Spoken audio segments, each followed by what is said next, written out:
Hi, everybody. Good evening. I hope everybody's having a great night so far. My name is Devin Rhodes, and I am the Director of Alumni Relations. Thank you so much for joining us this evening for The Arts Keep Us Connected, and boy, do they ever. And this is with Amy Murphy Nolan, and so you're all in for a real big treat. Also from Susquehanna University, we have President Jonathan Green with us and our First Lady, Miss Lynn Buck, Melissa Kimura, and Leslie Imhoff and Chris Markle are also with us tonight. Before I turn over the program, I just want to let you know that Amy's going to do her presentation, and then afterwards we'll take questions and we'll use the Q&A to do the question portion of the evening. The chat is not available, so just wanted to let you know if you go to use chat, you won't be able to it won't come up. So just wanted to let you know. And now it is my pleasure to introduce our moderator for this evening. It is Stacy Copenhaver from the class of 1992. At Susquehanna, Stacy majored in finance and minored in music. Stacy is a financial crimes manager at Members First Federal Credit Union. And Stacy is also a member of our alumni board. And also one of my favorite things, she is a proud cat mom. And so you may see some of her co-stars joining us this evening, walking around the couch. So anyways, welcome everybody. And Stacy, take it away. Thank you, Devin. I am honored to be able to introduce our speaker for the evening, Amy Murphy Nolan. She's class of 1985 at Susquehanna. She was a theater major. She is the co-founder and managing director of the Arden Theatre Company in historic Old City, Philadelphia. She has been a leader in the Philadelphia culture, community, and the national theater industry since 1988. Take it away, Amy. Well, thank you. Thank you, Stacy. I'm my own AV person today, so wish me luck. I'm going to try to share my little slideshow. Hang on. It's going to take me a minute here.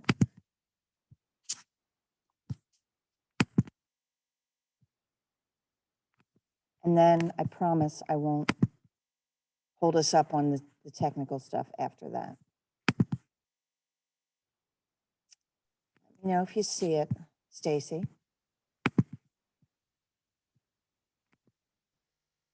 You see it yet?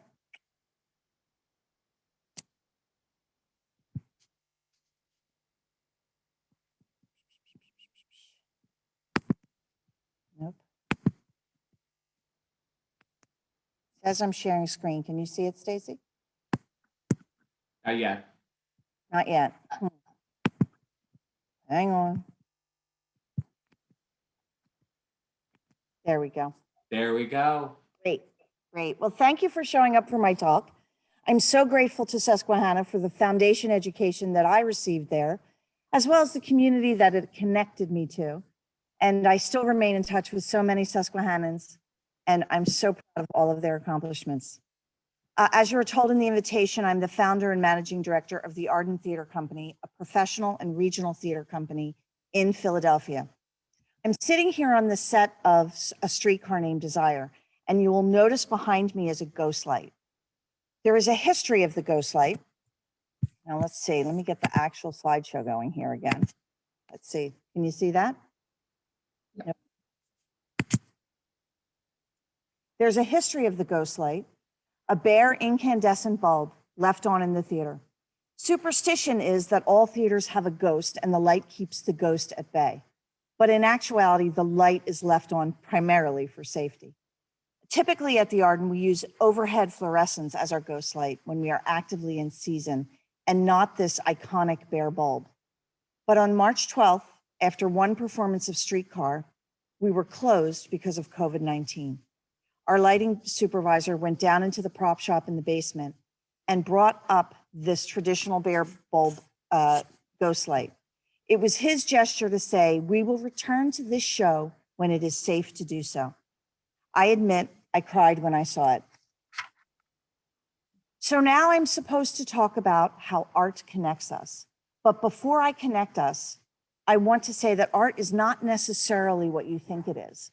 A lot of times we think art sounds stuffy and it's walking through a marble hall and looking at a formal painting or sitting in your best studs at the opera. Actually, arts is in our everyday. It's in our everyday life. It's in the buildings we see, the sounds in the air, the creativity in our everyday doodles and sketches and quilting and singing with the radio. My chosen medium is storytelling, theater. Anyone who knows me knows I'm a storyteller. I always have been. It must be my Irish ancestry. I can spin a yarn for good or for bad. I started out, like most people, like any young theater kid, doing the local musical. And I realized that I really liked these weird people. I grew up in a somewhat conservative hometown with a small view of the world. With each musical I did, I entered a world that was so very different from my sweet little hometown. I was intrigued by New York in the 30s or high society in the 70s or the Midwest during the expansion, all because of musicals. The musical people were so different from what I knew, and I was intrigued by their diverse stories. Through this world-expanding, mind-blowing experience, I decided I wanted a career in theater. Now tell me, is this coming through, Devin? Can you see the picture? When I chose my major, Communications and Theater Arts at Susquehanna, I knew I wanted to do theater and I knew I wanted to be a producer. I just didn't really know what that meant. And at the time in the early 80s, the School of Business was named the Sigmund Weiss School of Business. As I was taking intro to theater and acting, all of my friends were taking finance and business stats. And I realized that combining them both would get me to where I wanted to go. And so I chose to major in both. I graduated as a theater major and a minor in business.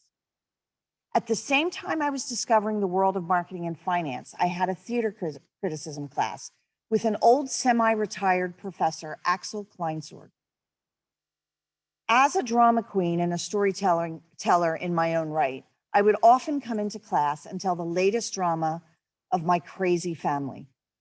Likely sick of hearing my stories about musicals, Axel handed me Long Day's Journey into Night. Long Day's Journey into Night by Eugene O'Neill is one of the great American playwrights like Tennessee Williams and Arthur Miller. And he's of Irish descent. His plays are the American version of Chekhov and laced in family tragedy and missed opportunity and alcoholism. And I was transfixed and I ripped through Strange Interlude and Morning Becomes Electra. In reading O'Neill, I transformed from a musical theater dork into a passionate devourer of plays of all kinds. And I made the connection between real life drama, my family, and these plays, O'Neill's characters. And I realized that through plays, I could process the hardship and joy that life hands out. And I began to see theater as more than entertainment. This is art and this is the connection. I'm going to digress here for a minute and show you, oops, not that, hang on. I'm going to show you a couple of pictures, and this is August Osage County by Tracy Letts. And this play is a modern day Eugene O'Neill play. It's about a family with 3 sisters. I have 3 sisters. The family has great dysfunction. I have great dysfunction. And the father has an epic monologue and then disappears. My father disappeared, my father came back, and that is a story for another time over a glass of whiskey. But this is the set for our production in 2011. And you'll see that the audience is seated in that house with that family. We build our sets in the building, and this was built in the theater. The audience could see into the house from all angles, and they could see their family grappling with all of their family angst right up close and personal. Now, I'm jumping the gun a little on my rest of my lecture because of the connection between Tracy Letts and O'Neill, because they are so very similar. But just imagine sitting there as that family unpacks all of their own bullshit right in front of you. That is connection.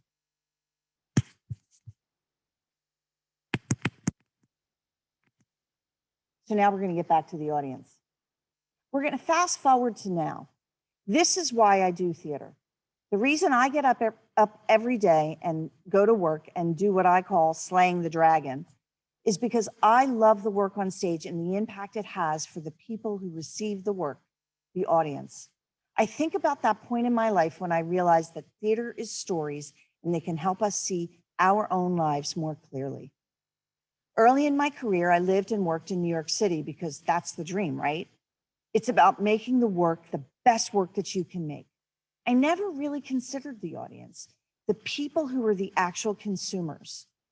My community was the people in the rehearsal room, and we made the work, and that was what was important. But I didn't think of anything more about the audience except the thrill of the applause at the end of the show. And I never really thought about the audience when they went home. How did the show affect them? Did they talk about it on the drive home? Did I think about it the next day? I was young and cause and effect was more immediate and sometimes fleeting. When we started the Arden in 1988, this is a really old picture, we chose a mission that was simple, but clear, to tell great stories by great storytellers. As I said, I grew up in a family of storytellers. I'm Irish.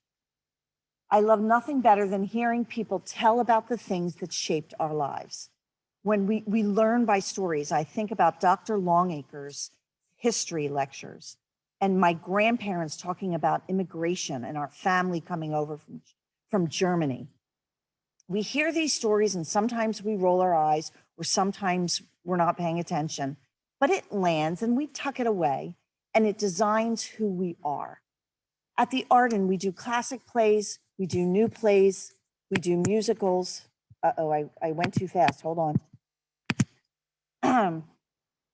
We do musicals, we do literary adaptations, we do contemporary plays, we do children's theater. We choose the plays that are asking, the plays by asking, is this the story our audience needs to hear right now? Every time we go into a rehearsal, we find a new world to discover. To prepare for rehearsal, our creative staff fully enters the world in order to design the set and the costumes and prepare the dialect and the behaviors that are appropriate to the period or community in which the play takes place. Think about it, it's like playing dress up or house in a more sophisticated manner. And then we dive deep into the intense sociological, emotional, and conflicts. Theater is a handmade art form, and we build our sets and our costumes on site. We don't ship in the Sweeney Todd set. We start around a table and collectively make decisions and then actualize those decisions with the audience front of mind when we make those decisions.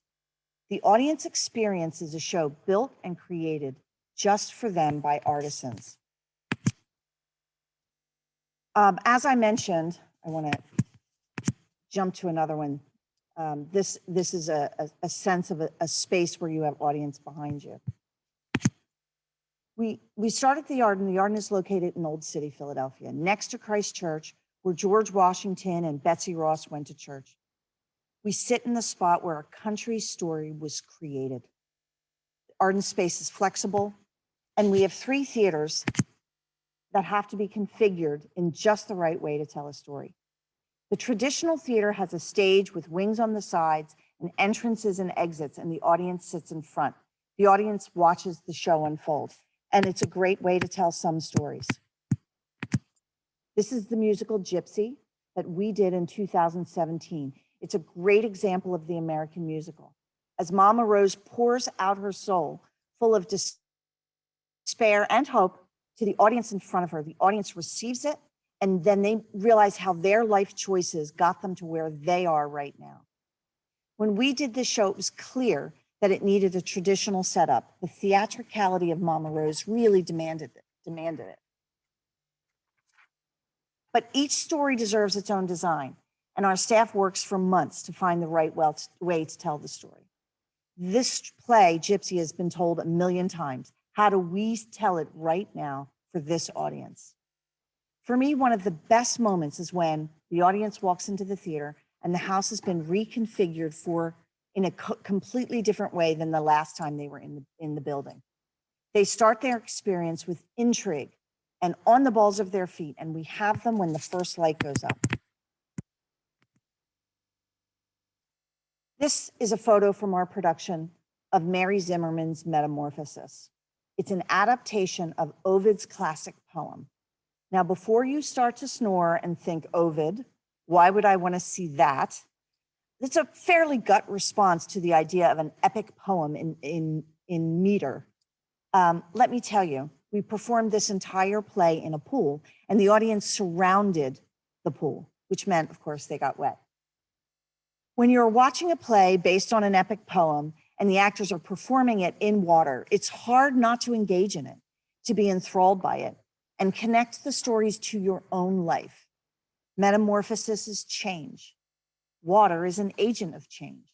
And the water is almost a character in the play, used differently to tell each story.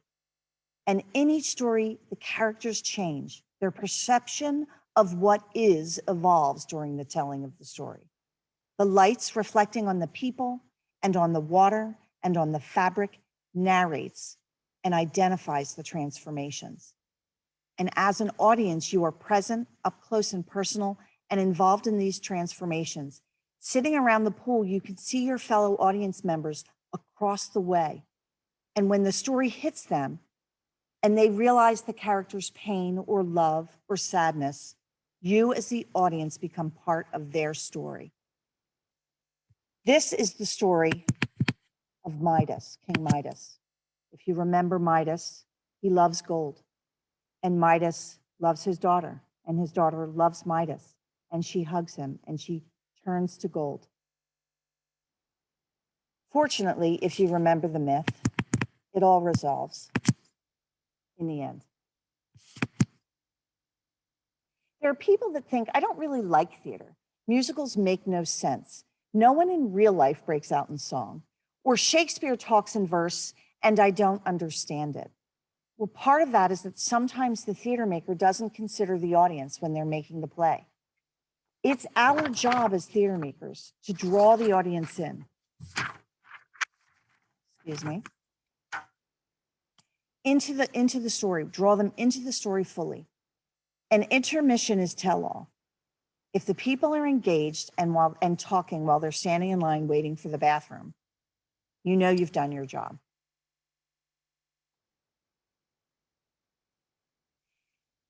The Arden is a regional theater, and this is different than walking into your local touring house and seeing the national tour of the Book of Mormon. There's nothing wrong with a tour house in the Book of Mormon. It's a little more remote. It can feel remote until the play starts. You walk in, they hand you your playbill, you sit down, and you wait. There's not the sense of community that you might get at a community theater, at a regional theater. What is regional theater? If you live in New Jersey, it is the McCarter Theater, or it is the Paper Mill Theater. If you live in Philadelphia, it's the Arden, or it's People's Light in the suburbs. In Washington, D.C., it's the Arena, it's Studio Theater. These regional theaters produce their own work focused on their own community. As we design a show, we are thinking about the times we are in, communities we serve, and what our community is experiencing. It's distinctly different than a commercial producer, which is designed to bring in large numbers and make a profit. Broadway and commercial work is fantastic. I love it, and I still go to Broadway and to tours. But for me, regional theater and connecting with my neighbors, the audience, was a primary goal, and that is why we started the Arden. One of the Arden's larger constituency groups is children's theater. We started Arden Children's Theater in 1998, having grown up with a stellar neighborhood organization that produced children's theater. I knew that it was a great way to get kids to think creatively. How can they create for themselves? My local program was through the Department of Recreation, and it was called Upper Darby Summer Stage. Together, a group of about 300 kids created theater for the kids in our neighborhood. One of those 300 kids that I grew up with was Tina Fey. Clearly, this program had an impact on her choice to be one of the most successful storytellers of our generation. At Arden Children's Theater, we use the same principles for telling stories for kids that we do for telling stories for their parents or grandparents. By doing that, we engage the parents and the grandparents, the entire family with our stories, even though they are stories for kids. And I want to stop and point to this picture. This is Cat in the Hat, clearly. And he is truly balancing a ball while holding a book, a bowl, a ship, all the other stuff, a cake. The cake's not real, but he's still balancing it. It's pretty fantastic. On Friday nights, my family goes to the local pizza place, and we see all the exhausted parents with their kids. And we go there because our kids like it, and we can get good beer and the food we can tolerate. I don't want children's theater that we can just tolerate. I want the parents to love the play too.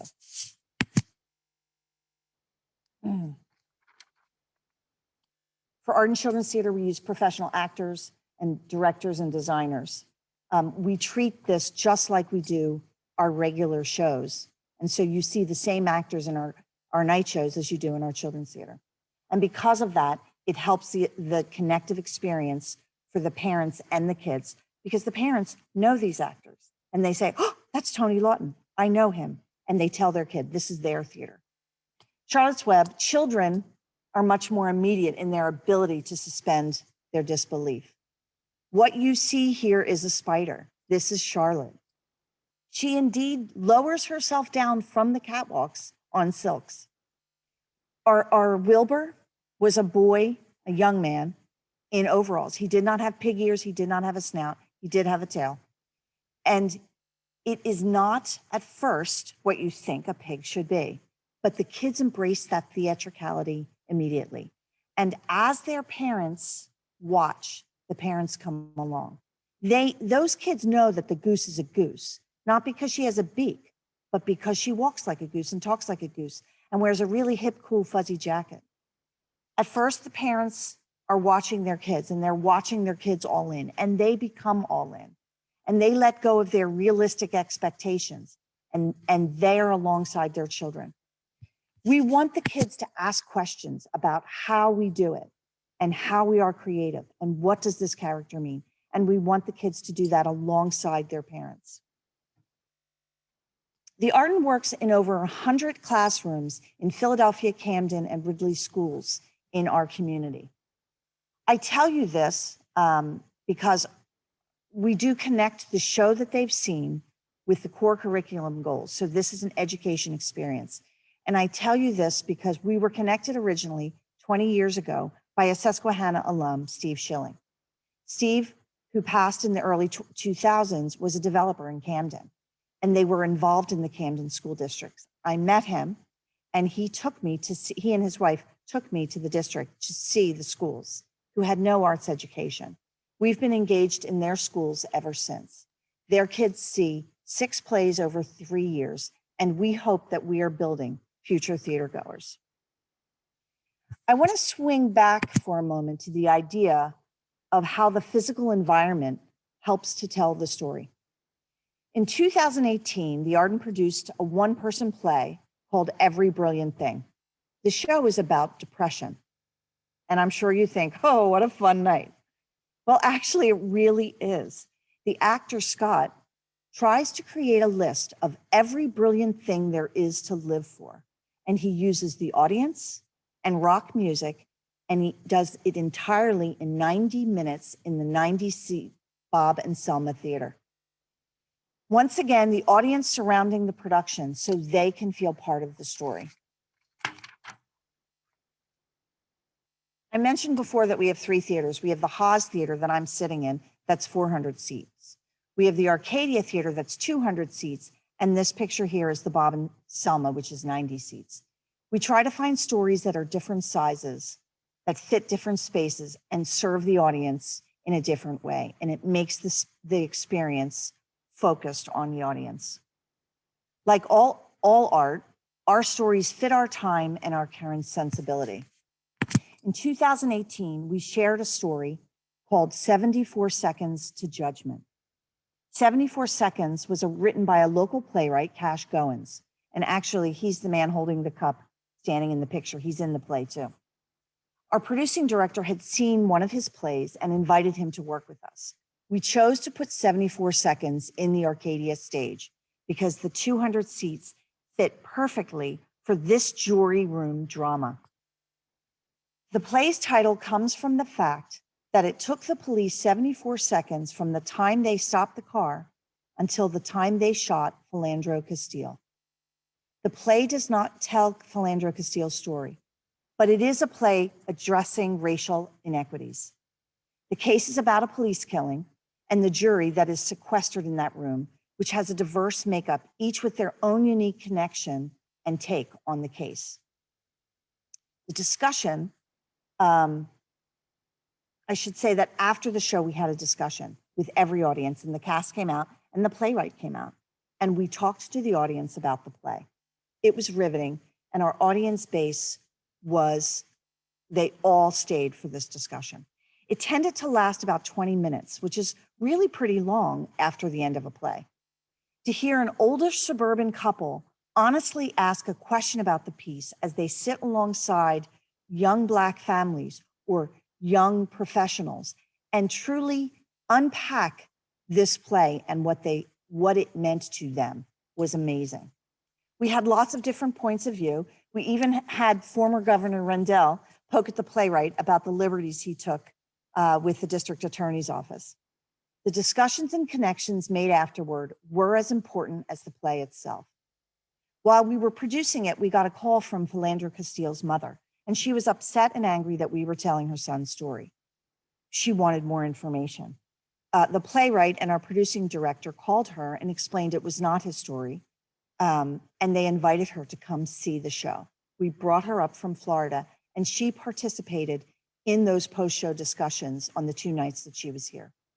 The audience was quiet and respectful and emotional, and she and the playwright continue to have an ongoing relationship. The play's power went beyond what was on stage. I should tell you there's a twist ending, and I'm not going to reveal it, so I hope that you'll get a chance to see it. So I want to take a minute and talk about what's happening to theater during the pandemic. Let's just say it's not going so well. Theater is likely one of the last activities that will come back in this time. Theater is about gathering to participate in a live event together. Pretty hard to do while we're social distancing. If you are a theater supporter, your local theater needs you now more than ever. So when it is time to come to produce again, they will be in the position to do so. So please find a way to connect and support with your local theater. But we are all finding a new way to consume art in this difficult time. Netflix has been changing television and truly evolving it as an art form. Museums, theaters, ballets are all producing digitally. I am sharing more with my kids on a screen, giving us time together and talking about the subject matter, the design, the cinematography. Watching theater on a screen is not as satisfying as sitting in an audience and experiencing the story live and together. But we are talking about these experiences, and it's not necessarily all art, but come on, we all watched the Tiger King last spring, right? And we all talked about it. There are ways to enjoy theater during a pandemic. At the beginning of the pandemic, the Arden took a wait and see stance. In the fall of 2020, we started to stream videos of older productions that we had archived. This is one of them. This is Frog and Toad, which is a children's theater musical that is beloved in our community. We have produced it 3 times over the past 20 years, and people beg for us to redo it. So we did stream this video. We film every show we do for archival purposes, but it's not all done in a way that is appropriate for an audience to view. So we don't always have the quality of a video to release, but we did release 3 over this past fall.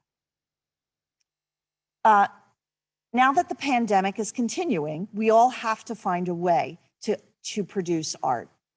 So it seems like no big deal until you try to figure out and you try to negotiate all of the conversation and the union agreements that we had to negotiate on a national level in order to produce theater in a safe way. Singing, being up close and personal for the actors is really a risk, and we had to consider all of that. Let me just say that we started negotiations nationally last April, and we went into rehearsal for our first production last week. So that's how difficult it has been to do that. One of the productions that we will be releasing, actually end of February, I forget the dates, is a radio play of the play I just talked about, 74 Seconds to Judgment. At the end of the talk, I'll post our website address and you can find more information about that. There's information about 3 other video pieces that we'll be releasing this spring. 2 are musical cabarets. The second one is Mary Martello, who is the woman that I showed you playing Mama Rose in Gypsy. And she's a nut, she's a piece of work. And she shares stories from her own personal life interlaced with music. I can promise you it will be wacky. And we have 2 other productions as well. I'll make sure I share that at the end. There's some other pieces of theater that you can stream these days. And if you haven't seen them already, I'm going to suggest them here. The first one, and I think my friend Pete McQuaid is on the line, and he and I were messaging about this one, is Derek DelGaudio's In and of Itself. It played in LA and in New York and was filmed for streaming. Steve Colbert is the producer of this. He saw it and loved it and produced it for film. You can find it on Hulu, but it is a theater experience. There's an audience that participates in this. When it comes to arts connecting, this one-man show connects uniquely to each audience member in a way I can't tell you. I can tell you this piece of theater is unlike anything you've ever seen, and I encourage you to see it. Signature Theater in Virginia has filmed a musical review by Stephen Sondheim. They have invested a large amount of resources in this production. Realize that theaters aren't in the business for making films, and we don't have, even though there's a lot of crossover in the 2 businesses, we don't have the money that the film industry has. So this was a labor of love for Signature Theater, who has a long relationship with Stephen Sondheim. I want to show you that we also have a relationship with Stephen Sondheim. And this is a picture of Stephen Sondheim in our set shop. And that's another story over whiskey. So you all have to buy me a glass of whiskey and I'll share these stories. But check your local theaters because they likely have digital programming. And it's a chance to stay connected to those theaters. This is another one that I don't even know that I can explain, but I'm telling you, it's so different. You should go online and look at it. This is the Geffen Playhouse in LA, and it's called The Future. And you are delivered a box of props, and it is an interactive experience. It has been enormously well received, and they have extended it until I believe the end of March. So try to check that one out too. Every Brilliant Thing has, which is the one-man show about making the list of every brilliant thing. There is a production of that on HBO. So you can check out your HBO Premiere channels. That also includes an audience. So I sit here in the theater on the set of A Streetcar Named Desire, just me and my dog. He's over on the bed. And it's very lonely. At 7 p.m. on a Tuesday night, we are typically starting the show. The seats are full of people waiting to see the play. And if you know Streetcar, it's an American classic. It's a play that became the movie that Marlon Brando became a star, bellowing, "Stella!" It's about the American dreams and the barriers we face in search of it. We have made the choice to leave this play set up. It's a gorgeous production that only 385 people were able to see in that one performance we had before the pandemic shut it down. But the show must go on as more than just a trite saying. It's a passion that keeps artists going in spite of everything. It is our hope that someday soon, we will remount this production, and I hope you will join us. Here is the Arden's website. Please go on and go under the productions and check out our digital productions and try and catch one.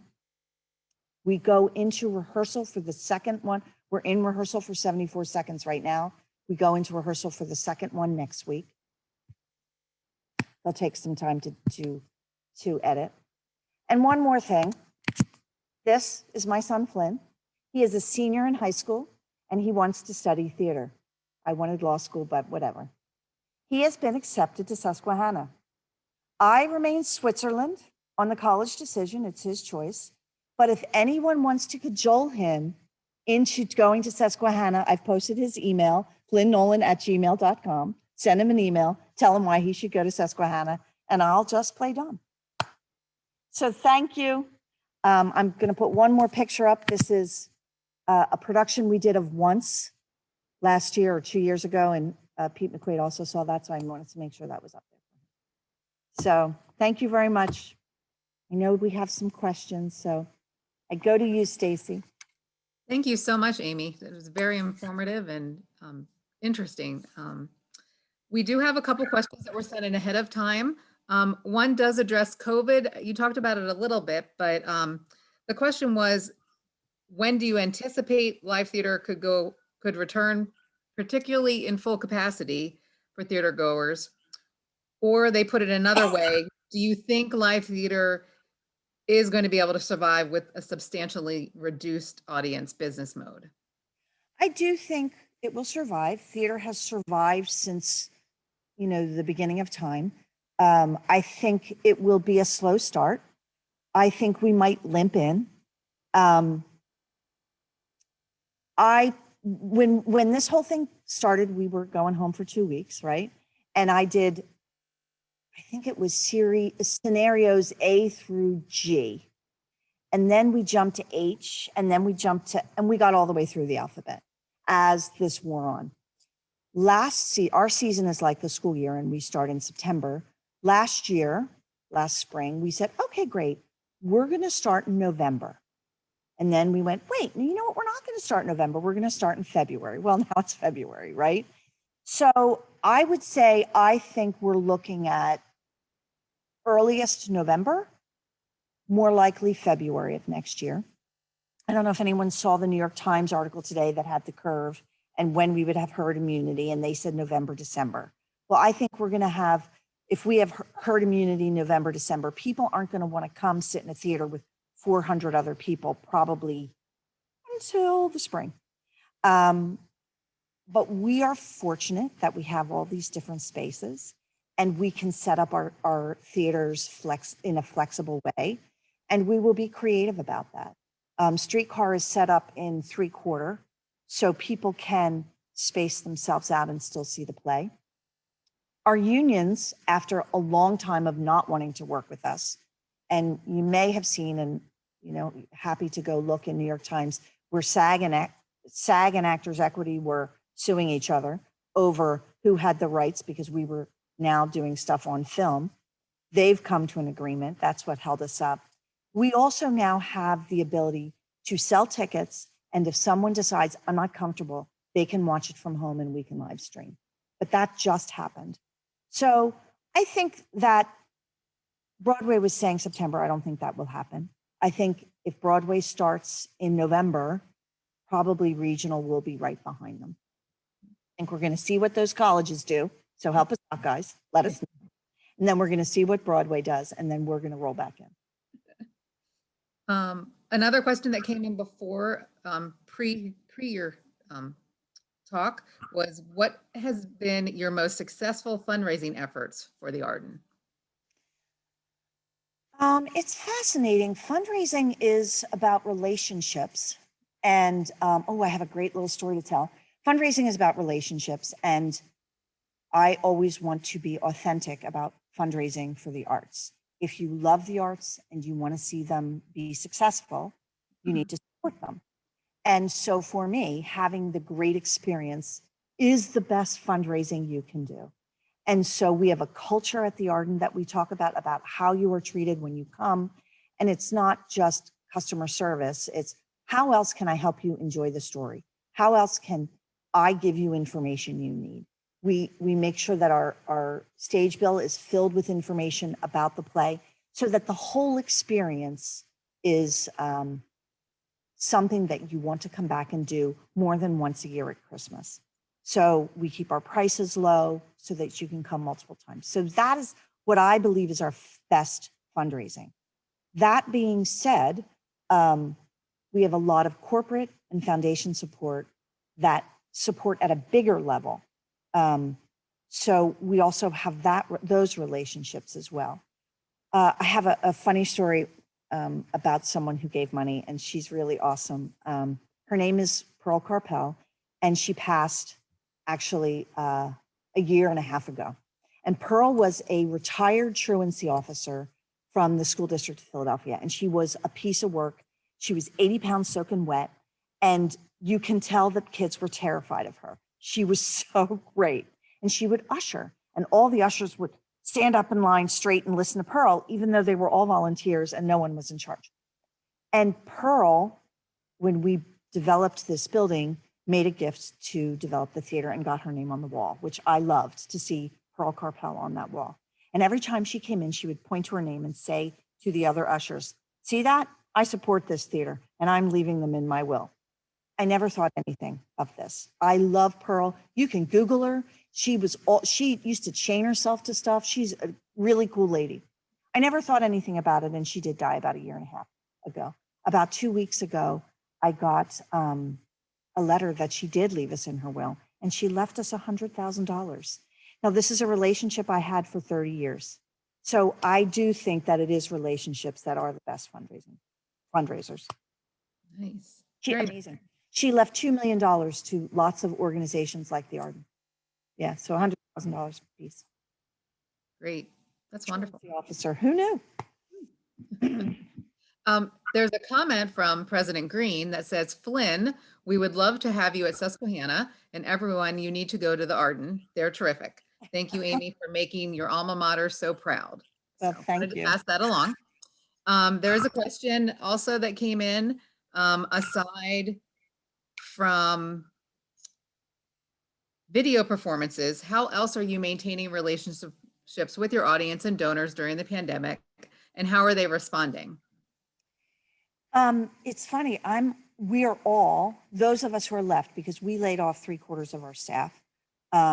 Awful. I have a man who has built our sets for 22 years, and he's laid off.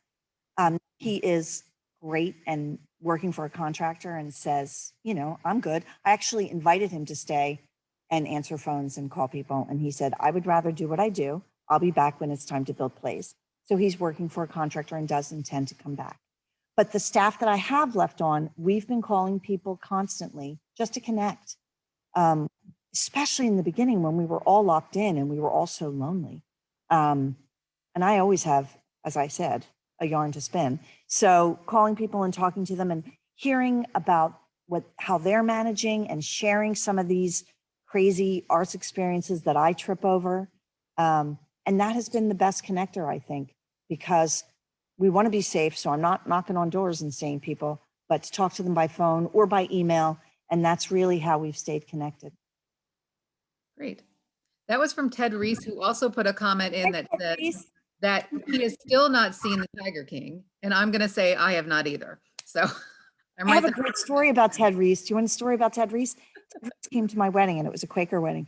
And there was, I don't know, 200 people there standing up and speaking when the Spirit moved. And Ted Reese stood up and said, hi, my name is Ted Reese. I feel like I'm at an Alcoholics Anonymous meeting. It was very funny.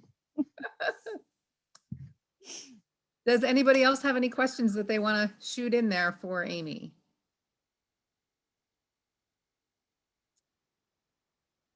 Andy says we're done. Come here, Ann. You want to come here? he like jumps down just now. Come on, come up. Dog's ready. Here he is. He says hi. Andy, who was the star of Gypsy back in 2017, he's retired to being a pet. Nice.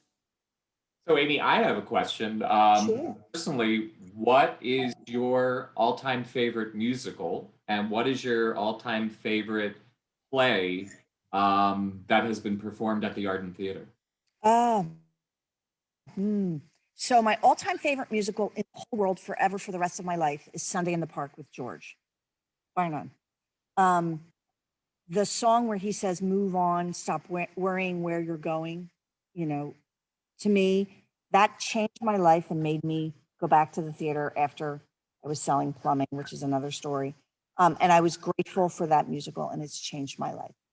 Hard to say my most favorite of anything. I have lots of favorites. I loved August Osage County, which is that play that we did. I loved our production of Once that I put up the picture right here, which is a musical. So hard to say absolute favorite. We also did a production of Hedda Gabler back literally 20 years ago when we had $6 to spend. And that might be one of my favorite plays too. Yep. Great. We have a couple comments that came in, not questions, but Melissa Kimura from Susquehanna said, "Thank you, Amy, for your wonderful presentation and lovely stories. You're an inspiring storyteller." Thank you. And Laura McQuaid says, "No questions to ask, but cannot tell you how amazing the Arden Theater and Amy and Terry are. The experience there will move you to tears and laughter. Please support them." So. Laura has been to a few. And I should tell you, when Laura and Pete come, we go around the block to a restaurant called Chloe that is owned by Marianne Ferry, class of 85, happens to be half a block away. It's fantastic. It's a BYOB. Everyone should support that because our restaurants are really struggling too.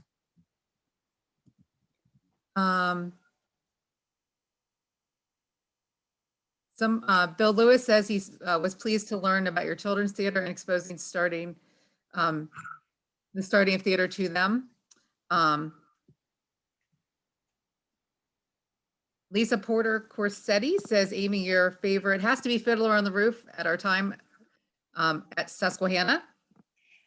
Lisa, you Porterface. Porterface, yeah. I should tell you that Porterface, that we did Fiddler in our teen program here at the Arden last year, and I'm in a very experimental community in the Philadelphia theater community, and they flipped the gender on it, and my son Flynn was Golda, and he was fantastic. Great. Mary Beth says, "When we can all meet safely again, host an SU night at the Arden, and we'll all be there." So if you would like to do that, I know here in the Harrisburg area, we had an SU night at Theater Harrisburg, and it went over very well with alumni. And even some of the theater students came down. So that would be a great alumni. I would love it. We had President Green brought his fellows last year to see Ragtime, and it was great. It was really great to have Susquehanna in the house. We have several Susquehannans that work at the Arden. And I don't know if that Mary Beth was Mary Beth, but we have a Mary Beth that works here, Mary Beth Simon. And we have a number of freelancers from Susquehanna that work here. Great. It's great to have Susquehannans here. Wonderful. Any other questions?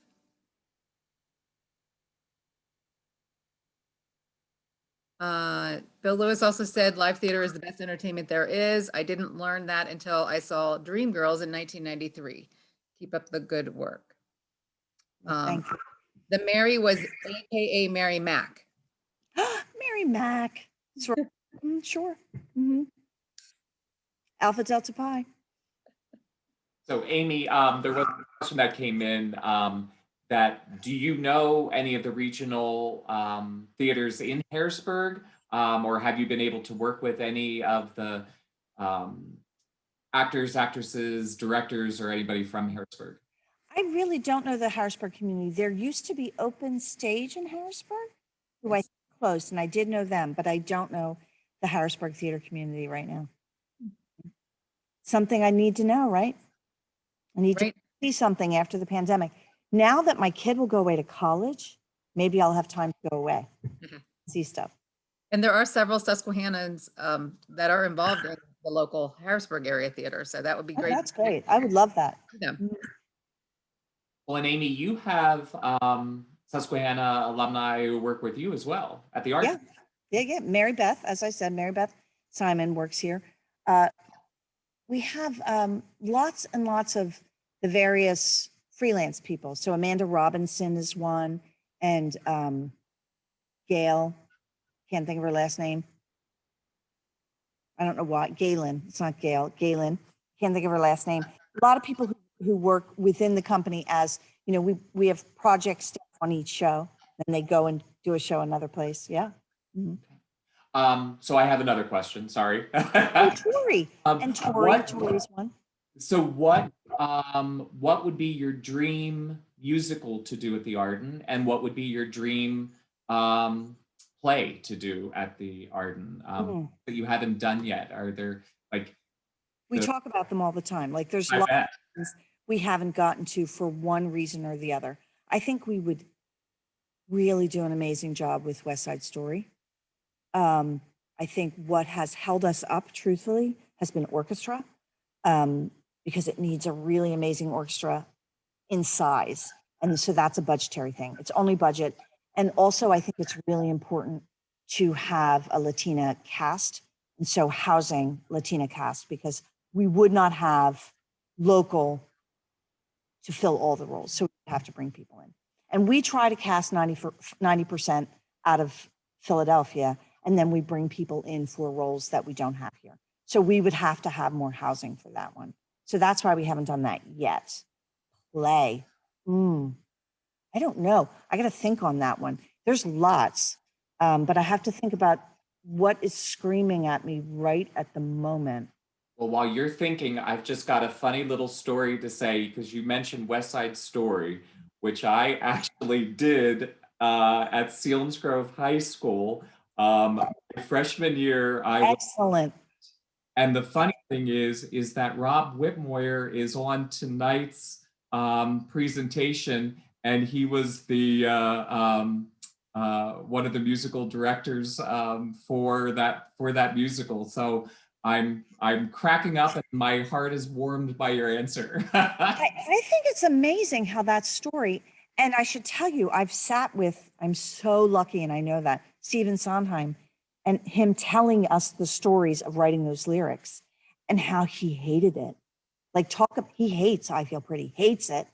Fascinating. But it still so fits our time, right? Every time you turn around, it's actually still really relevant. And that's, to me, what makes a great play. You know, I don't know why I'm blanking on plays right now. I think I'm just on the spot. I'm gonna have to send it to you afterwards. Yeah, we'll do that over a Oh whiskey. shit, like this one and this one and this one. I'm sorry. I said we'll do that over the whiskey. Yes, I got some good stories, baby. Amy, I'm going to point out my junior year, we did West Side Story at my high school in Camp Hill, Pennsylvania, and I was in the orchestra. So There you go. it was my favorite musical the whole time I was in high school. So I did it as well at that summer theater that I was talking about. And, you know, I was a dancer, so, you know, crazy. And I probably could still do some of the numbers. Like I remember it was drilled into our head. So it's just an epic story, and epic stories live, right? Chris Markle has a comment. It says, Amy, I'm sure Bruce Neri is smiling down on you and the Arden. Thank you. Yeah, Bruce hated me. Bruce hated me. He and I were like, boom, boom, boom. But he should be proud, because boy, I learned a lot in those classes. But boy, every decision, every impulse I had, he hated my impulses. Maybe that's why I'm not a director. Funny. Anyone else? Doesn't look like it. Well, we want to thank everybody for joining us tonight. Please stay tuned for any future webinars that are coming up. We're going to continue doing these. They seem to be well attended, and we're trying to get different varieties. If you have ideas, please forward them on to Devin also. We can see what we can do. And also, as a reminder, next Wednesday on March 3rd is 1SU Day. So please keep your eye open. That's when we look for alumni donations.